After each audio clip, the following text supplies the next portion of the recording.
Hey everybody, welcome back to the channel and welcome to a brand new episode of Let's Make a Game.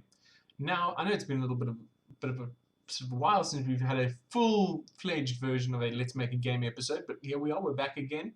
And I know I've been very quiet on sort of what the progress has been on the game for a while, and I've been plugging away and playtesting it solo for a good few weeks now.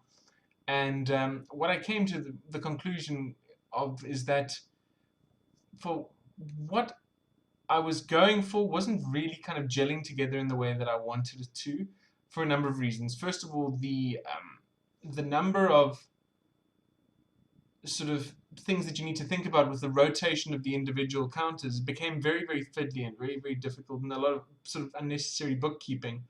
And also with like little counters, you're not really wanting to be doing too much twisting and turning and trying to slide through little passages. So that didn't really work for me too well. And the other thing that was also challenging is I had my mind set on hexes.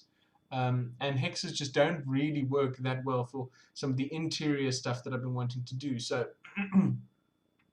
I can see now, after having gone over this many, many times, why game designers use grids for interior stuff, because things like tables and chairs and furniture and all the stuff that you'd find inside an interior are generally square shaped, and trying to get things to fit into a hex pattern just doesn't really work that well. So I have kind of taken a step back, and I've done a lot of research into what a lot of games out there are doing, and still sort of bearing in mind or keeping in mind the initial design objectives, which we talked about in the first one, which was for the game to be easily expandable, for it to be manufacturable in South Africa, and for it to give you a wargaming experience. I've been playing a lot of war games, and what I've come up with is something sort of interesting. And what I like about this new version of the design, which is very much a stripping back and sort of starting over in many ways, is it is what I like to think is fairly clean, and it scales very nicely. So you can go from skirmish level to sort of large epic scale battles, um, and that works quite nicely. So I like the idea of something being expandable, and potentially the idea of a system that you buy. So you buy a game in a system, and then every sort of you can buy modules which maybe represent different battles from out of history or sci-fi battles or whatever. But what I wanted is like a fairly generic system that was clean and scaled well, and that was one of the original design objectives back in the day. So what I've come up with is something that I think you guys are going to find very interesting. Now I've got a working title for the game, which is End of Days, and I just want to quickly show you again the prototype, the sort of rough template for one of the units, and you'll see it's got a lot more of a much more traditional wargaming look and feel. So this here is the unit for well, this is actually incorrect. It's supposed to be, it's not cavalry, it is artillery. So as you can see, we have the name of the unit up here at the top. And down here we've got the NATO symbol. So this is a artillery unit, this is a cavalry unit, and this is an infantry unit. Those are the standard sort of NATO symbols that you'll find in any sort of war game. And yeah, on a very clean sort of counters at the moment are 18 millimeters, and down here is a number 6. You may be wondering, well, what is that number what does it mean? What the number ties into is the number of sort of action points that unit will have. So a basic movement from one clean hex into another clean hex would be a single action point. So you can move 6 spaces. To launch an attack on someone would cost 2 action points. So you could move 4 spaces and then attack someone. To move into heavy terrain would cost an additional movement point, or move into rough terrain, sorry. But the movement, and it's not really what I want to talk about. What I've come up with, which I think is very, very clean, and is a combat results table. So, but not a combat results table in the traditional sense of the term, where back in the day, combat results tables would be like, okay, I've got a unit of an attacking unit of 10 combat strength, and it's attacking a unit of 5 defense. What you would normally do then is you would sort of divide the 5 into, or the 10 into the 5, and you end up with a ratio of 2 to 1, and that's what you would look at on your combat results table. You'd roll a dice and see what the result was.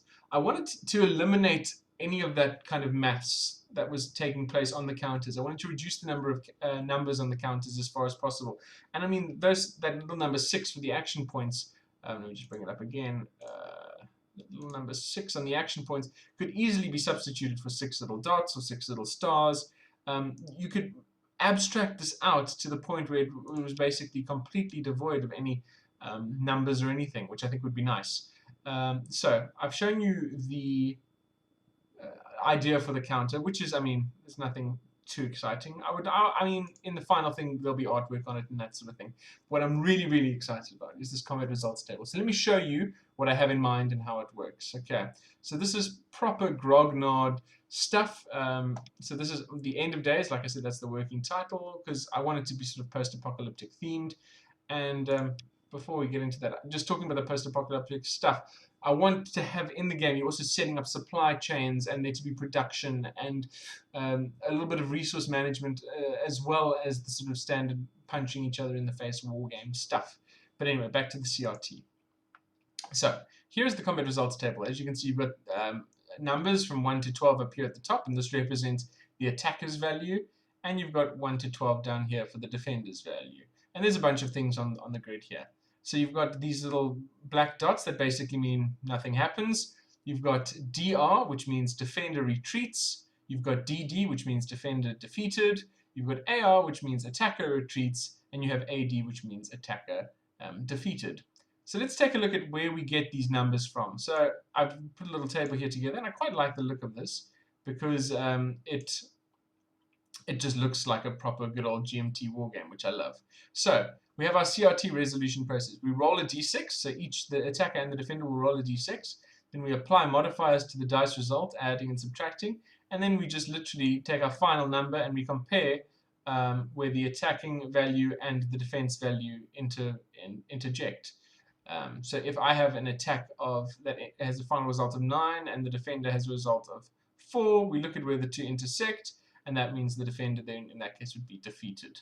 So what are the modifiers? Well, there's two different sets of modifiers. We've got modifiers for the attackers and modifiers for the defenders. So let's look. If you're the attacker, you just need to look at this side of the table, and if you're the defender, you just need to look at this side of the table. And I think after a number of plays, calculating these, you could do them in your head without even looking at the table. So if the attacker is a cavalry unit, you add 1 to the number. If the attacker is artillery, you add 2. And the same thing applies to the defender, and that's just a way of balancing it out. So if 2 cavalry are attacking each other, then they're even. If 2 artillery are attacking each other, then they're even. But if the attacker is an infantry unit and he's attacking the artillery defender, then the defense is obviously going to have a huge advantage. Okay. If the attacker is on higher ground, if he's on a higher level ground than the defender, he gets +1. If the defender is on higher ground, they get 1 as well. Okay, because there's always an advantage to the higher ground. Okay. If the attacker is in rough terrain, they get a -1 to their modifier. If the defender is in rough terrain, they get a -1 to their modifier. I'm considering potentially making this a +1. I'd like to know what you guys think of these.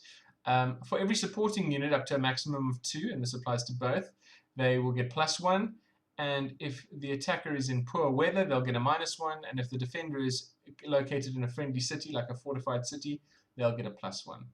So these are the modifiers. So for example, if I was the attacker and I rolled a 6, and I was an infantry unit and the defender was an artillery unit on the higher ground, then there would be sort of huge swings and the defense would obviously have an advantage. But there's still the slight random element coming from the dice roll. So the maximum you can have is 12 and the minimum you can have is 1. Even if modifiers take you below 1, you'll always end up with that 1 as a minimum. You'll never go to 0 basically. So, and down here at the bottom, I just have some rules about, well, explanations about what these things mean, and there's some clarification about the retreat rule. So if you manage to surround someone and they can't retreat into a hex that is not an enemy zone of control, then they are defeated. So that is the system, really. And I'd like to know what you guys think. I think it's clean. I think it's. I like that there's not a lot of numbers on the counters, which I think is.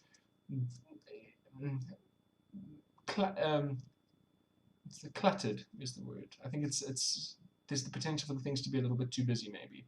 But that's where we are. So I'm feeling good. I'd like to know what you guys have to say there. So please leave your comments down below. Let me know what you think. And until next time, I'll talk to you soon. And Happy New Year. Bye bye.